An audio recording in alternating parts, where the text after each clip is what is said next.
ఇప్పటి వరకు వైద్యుడిగా వైద్య రంగంలో తన విశిష్ట సేవలు అందిస్తూ ఉన్నారు ప్రజలకి. ఇప్పుడు వైద్య రంగం నుంచి రాజకీయాల వైపు తన అడుగులు మొదలుపెట్టారు. ప్రస్తుతం అద్దంకి నియోజకవర్గ వైసీపీ ఇన్ఛార్జిగా వైసీపీ అధినేత జగన్మోహన్ రెడ్డి డాక్టర్ అశోక్ కుమార్ గారిని నియమించడం జరిగింది. 2-3 రోజుల్లో ఎప్పుడో బాధ్యతలు అయితే చేపట్టబోతా ఉన్నారు. ప్రస్తుతం మనం అశోక్ కుమార్ గారి దగ్గరే ఉన్నాం. ఒకసారి ఆయనతో మనం మాట్లాడే ప్రయత్నం చేద్దాం. First of all congratulations sir, Addanki YCP ఇన్ఛార్జిగా మీ పేరు అనౌన్స్ చేస్తున్నారు. ఎట్లాగుంది?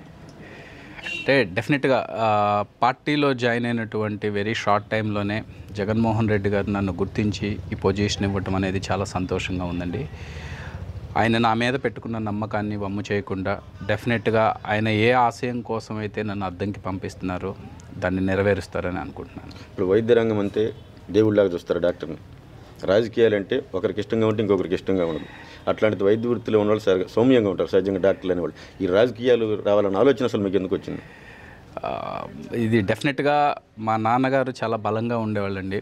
అంటే ఆయన నమ్మేది ఒక సిద్ధాంతం, మనం 10 మందికి హెల్ప్ చేయాలి అంటే మన దగ్గర పవర్ ఉండాలి అనుకుంటారు. ఆ పవర్ మిస్యూజ్ చేయటం కన్నా 10 మందికి ఏ విధంగా యూస్ఫుల్ అవ్వాలి అనేదే మాకు నేర్పించారు.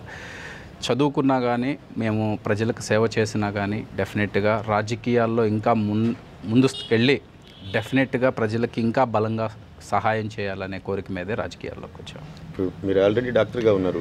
రాజకీయాలు మీ ఫ్యామిలీ గతంలో ఎవరైనా ఉన్నారు రాజకీయాల్లో? మా ఫాదరు ఇంతకుముందు రాజకీయాల్లోనే ఉండేవాళ్ళండి. మా ఫాదర్ చనిపోయిన తర్వాత మా పెద్దన్నయ్య కూడా చింతలపూడి శ్రీనివాసరావు గారు ఇంతకుముందు 2019లో గురజాల నియోజకవర్గం నుంచి జనసేన పార్టీ తరఫున పోటీ చేశారు. డెఫినెట్గా వాళ్ళిద్దరి ఇన్స్పిరేషన్తో నేను ముందుకెళ్తాను. ఇప్పుడు మీ అన్నయ్య జనసేనలో ఉన్నాడా లేదా ఎట్లా? లేదండి, మేము 2024 ఎలక్షన్కి ముందు వైఎస్ఆర్సీపీ పార్టీలో జాయిన్ అయ్యాం. ఎలక్షన్కి ముందే జాయిన్. ఇప్పుడు మీది గురిజాల నియోజకవర్గం అంటున్నారు. ఇప్పుడు పిడుగురాళ్ళు కదా సార్ మీది నేటివ్? ఎక్కడ పిడుగురాళ్ళు? పిడుగురాళ్ళ పక్కన జానపాడు అని ఉంటుంది. పిడుగురాళ్ళ మీద ఏ నియోజకవర్గం ఎందుకు వచ్చింది? గురజాల నియోజకవర్గం. మరి అట్లాంటిది గురిజాలు కాకుండా మీరు అద్దంకి ఎందుకు ఎంచుకోవటం మనకి? డెఫినెట్గా అండి, అంటే గురజాలలో నాకు పరిచయాలు ఎక్కువ ఉన్నాయి.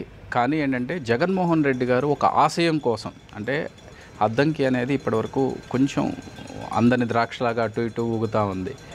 ఆయన అన్ని కోణాల్లో ఆలోచించి సౌమ్యంగా ఉండాలి, డెఫినెట్గా ప్రజలకు దగ్గర అవ్వాలి, అదేవిధంగా ప్రజలకు మంచి చేయాలి అనే కోణంలో అన్నీ ఆలోచించి నన్ను అద్దంకి పంపించారు. ఇప్పుడు వైసీపీ పార్టీలో సీనియర్ నాయకుడైనటువంటి వైవి సుబ్బారెడ్డి గారు, అదేవిధంగా రాజకీయాల్లో 40 సంవత్సరాల చరిత్ర ఉన్న కరణం బలరాం గారు, వాళ్ళిద్దరికీ అద్దంకితో మంచి ఇదనమాట. ఆయన ఏంటంటే వాళ్ళ నేటు అద్దంకి కిందకే వచ్చింది వైవి సుబ్బారెడ్డి గారిది. అదేవిధంగా బలరాం గారు ఆ నియోజకవర్గంలో ఆయన ఫస్ట్ నుంచి అట్లాంటిది వాళ్ళే చీరాల అటు వెళ్ళిపోయారు. అట్లాంటి నియోజకవర్గానికి వచ్చేటప్పుడు మీరు దాని గురించి అవగాహన అయితే ఉందా మీకు? అద్దంకి నియోజకవర్గం స్థితిగతులు, పరిస్థితులు ఏంది, సోన్సు అనేది? వాళ్ళిద్దరి ఆశీర్వాదాలు లేకుండా నేను అద్దంకి రాగలనండి?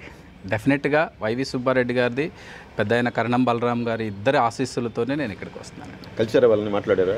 సుబ్బారెడ్డి గారిని ఆల్రెడీ కలిశాను, వెంకటేష్ గారిని కలిశాను, బలరాం గారిని కూడా ఫోన్లో మాట్లాడాను. కానీ ఇంకా పర్సనల్గా కలవాలి. అద్దంకి వచ్చే ముందే డెఫినెట్గా పెద్ద ఆయన్ని కలుపుకొని అందరితో పాటు అక్కడికి వస్తాను. ఇప్పుడు అద్దంకి నియోజకవర్గం గురించి మీకు ఒక ఐడియా అనేది వచ్చిందా? డెఫినెట్గా అండి.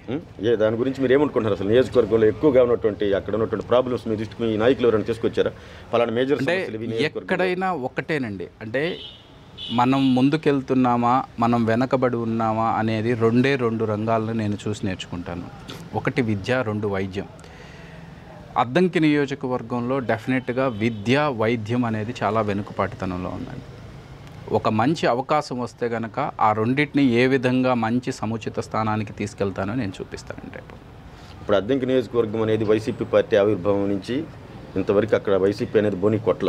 అట్లాంటి నియోజకవర్గాన్ని మీరు పిడుగురాళ్ళ గురిజాల నియోజకవర్గం నుంచి వచ్చి అద్దంకి వైసీపీ ఇన్ఛార్జిగా మీరు బాధ్యతలు తీసుకునేటప్పుడు మీ శ్రేయోభిలాషులు కానీ లేకపోతే మిత్రులు కానీ రాజకీయాలు అంటే ఇప్పుడు ఏంటంటే గతం వేరు, ఇప్పుడు వేరు. ఇప్పుడు రాజకీయాలంతా డబ్బుతో కూడుకున్న రాజకీయం ఇప్పుడు నడుస్తుంది. అట్లాంటిది మీరు ఒక కొత్త కాన్స్టిట్యున్సీకి మీకు పరిచయం లేదంటూ వచ్చేటప్పుడు మీ మిత్రులు, శ్రేయోభిలాషులు మీకు ఇచ్చిన సలహా? సార్, వైసీపీ ఇంతవరకు గెలవలేదు అని కాదండి. ఇప్పుడున్నటువంటి గొట్టిపాటి రవి గారు డెఫినెట్గా 2014లో వైఎస్ఆర్సీపీ పార్టీ తరపునే గెలిచారు ముందు. తర్వాత పార్టీ మారి టీడీపీలోకి వెళ్ళారు. సో వైసీపీకి మొన్న 2024 ఎలక్షన్లో కూడా మంచి ఓటింగ్ ఉందండి. ఆల్మోస్ట్ 90,000 ఓటింగ్ అనేది వచ్చింది. అంటే బేస్ చాలా బలంగా ఉంది. చిన్న లోపాలు ఉన్నాయి, వాటిని అన్నిటినీ సరి చేసుకొని అందరి సహాయం తీసుకుంటాను.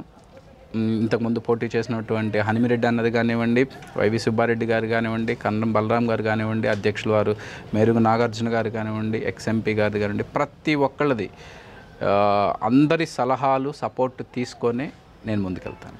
నియోజకవర్గంలో ప్రతిసారి నేతలను మారుస్తూనే ఉన్నారు. అక్కడ ఇన్ఛార్జ్ ఉంటారు, ఎలక్షన్ టైంకి అతను మార్చి కొత్త వాళ్ళకి టికెట్లు ఇస్తూ ఉంటారు. అట్లాంటి దాంట్లోకి మీరు వెళ్తూ ఉన్నారు. అవును, మీకేమనిపించట్లేదా? మరి నా మీద నమ్మకంతో పంపిస్తున్నారేమో, డెఫినెట్గా ఆ నమ్మకాన్ని నిలబెట్టుకోవడానికి ట్రై చేస్తానేమో. మీ ఫ్యామిలీ మెంబర్స్ ఏమన్నారు అద్దంకి మిమ్మల్ని సెలెక్ట్ చేసి జగన్ గారు అద్దంకి మీరు వెళ్ళండి అని చెప్పినప్పుడు మీ కుటుంబ సభ్యులు ఏమన్నారు? సార్, నేను తీసుకునే ప్రతి డెసిషన్లో నా ఫ్యామిలీ వర్డ్ అనేది కంపల్సరీగా ఉంటుందండి. నేను వెళ్తున్నాను అంటే అందరి ఒపీనియన్ తీసుకొని అందరితో చర్చించిన తర్వాత అక్కడికి వెళ్తున్నానండి. పల్నాడు హాస్పిటల్స్ అనే దానికి మంచి పేరు, ఒక ఆర్థోపెడిక్ డాక్టర్గా మీకు మంచి పేరు ఉంది. మీరు ఇప్పుడు ఇటు రాజకీయాలు, ఇటు హాస్పిటల్ ఈ రెండు నెట్ బేరేజ్ వేసుకోగలుగుతారు. ఇక నుంచి ఇప్పుడు దాకంటే ఒకటే, ఇక నుంచి ఈ రెండు చూడాలి. అక్కడి నుంచి వచ్చి మీరు ఇక్కడ అద్దెంకిలో ఇక్కడ కార్యకర్తలకు అండగా ఉండాలి, అక్కడ హాస్పిటల్. దాన్ని ఎట్లా? మీరు చరిత్ర చూసుకుంటే గొప్ప గొప్ప డాక్టర్లు చాలామంది ఉన్నారండి. వాళ్ళు పొలిటీషియన్స్ కావలేదా? అంతెందుకు వైఎస్ రాజశేఖర రెడ్డి గారు ఉన్నారు, గొప్ప ₹1 డాక్టర్గా పేరు పొందారు. ఆయన పొలిటీషియన్ కావలేదా? సీఎం అవ్వలేదు. పక్కన పెట్టి రాజకీయాల్లోకి వచ్చారు. మీరు అట్లా పక్కన పెట్టేస్తారా? లేదు, డెఫినెట్గా వైద్య విద్యను అనేది పక్కన పెట్టడం అనేది ఉండదండి. మనము ప్రజలకు చేరువ అవ్వటానికి ఇప్పుడున్న ఒక గొప్ప మార్గం అనేది మన దగ్గర ఉన్నటువంటి ఈ సేవను ప్రజలకు అందించడం. దాన్ని ఎట్టి పరిస్థితుల్లో పోనివ్వనండి. దీన్ని మీకు ఎడం కన్ను ముఖ్యమా, కుడి కన్ను ముఖ్యమా అంటే సమాధానం ఎవరూ చెప్పలేరు. వైద్య వృత్తిని అదేవిధంగా పాలిటిక్స్ని రెండు కళ్ళలాగా భావిస్తూ ముందుకెళ్తాను. పార్టీలోకి అద్దెంకి బాధ్యతలు తీసుకుని వెంటనే ఫస్ట్ ఈరోజు మీరు బాపట్ల కార్యక్రమానికి వచ్చినట్టు ఎట్లా ఉంది సార్? ఇక్కడ వైసీపీ శ్రేణులు స్పందన కానీ ఇది కానీ బ్రహ్మాండంగా చేశారండి. ముఖ్యంగా యూత్ వింగ్ కానివ్వండి, స్టూడెంట్ వింగ్ కానివ్వండి, వాళ్ళ ఆధ్వర్యంలో మేమందరం వాళ్ళ వెనక నిలబడి డెఫినెట్గా మంచి సక్సెస్ఫుల్ చేశారు. మీరు చూసుకున్నట్టయితే చాలా చోట్ల అసలు కార్యక్రమం చేయటానికి కూడా సహకరించలేదు. చాలా పోలీస్ వ్యవస్థ కానివ్వండి, ప్రభుత్వ వ్యవస్థ కానివ్వండి సహకరించలేదు. కానీ ఇక్కడ మేము వీళ్ళందరూ స్టూడెంట్స్ కానివ్వండి, యూత్ వింగ్ కానివ్వండి, ప్రతి ఒక్కళ్ళు ధైర్యంగా నిలబడి ఈ కార్యక్రమాన్ని చేశారు. అద్దెంకి బాధ్యతలు ఎప్పుడు మీరు అట్టహాసంగా మీరు అక్కడికి వచ్చి మంచి రోజు చూసుకొని డెఫినెట్గా వస్తారు. Okay, thank you sir. మీరు అనుకున్నట్టుగా మంచిగా ఇప్పుడు దాకా డాక్టర్గా సక్సెస్ అయ్యారు. రాజకీయాల్లో కూడా మీరు అద్దెంకి నుంచి మంచిగా సక్సెస్ అవ్వాలని మా ఆయన తరపున మనస్ఫూర్తిగా కోరుకుంటున్నాను. Thank you. ఆరోగ్యమే మహాభాగ్యం అంటారు, కానీ ఆరోగ్యాన్ని నమ్మకంగా కాపాడే స్థానం ఎక్కడ? ఇది ఒంగోలులో మీకు దగ్గరగా మన Venkataramana nursing home private limited. Caring your life 54 ఏళ్ల విశ్వాసంతో ఇది ఒక హాస్పిటల్ కాదు, ఇది ఒక విశ్వాసం. 3 తరాలుగా వేలాది కుటుంబాలను ఆరోగ్యంగా నిలిపిన ఆదరణ. మా నిపుణుల వైద్య బృందం మా దగ్గర అనుభవం కలిగిన బృందంలో అందించే సేవలు neuro surgery, general medicine, diabetes, pulmonologist, general surgery, ophthalmology, urology, orthopedic, ENT, pediatrics, dental surgery, anesthesiology, gynecology, cardiology, emergency మరియు క్రిటికల్ కేర్. ఒంగోలులో ఆరోగ్యానికి ఒక కొత్త శకం ప్రారంభమవుతుంది. వెంకటరమణ ఐ హాస్పిటల్ ప్రారంభించబడింది. కంటి ఆరోగ్యానికి ప్రత్యేక పరిష్కారంగా ప్రభుత్వ ఉద్యోగులు, రిటైర్డ్ ఉద్యోగులు మరియు వారి కుటుంబ సభ్యుల కోసం EHS ద్వారా వైద్యం.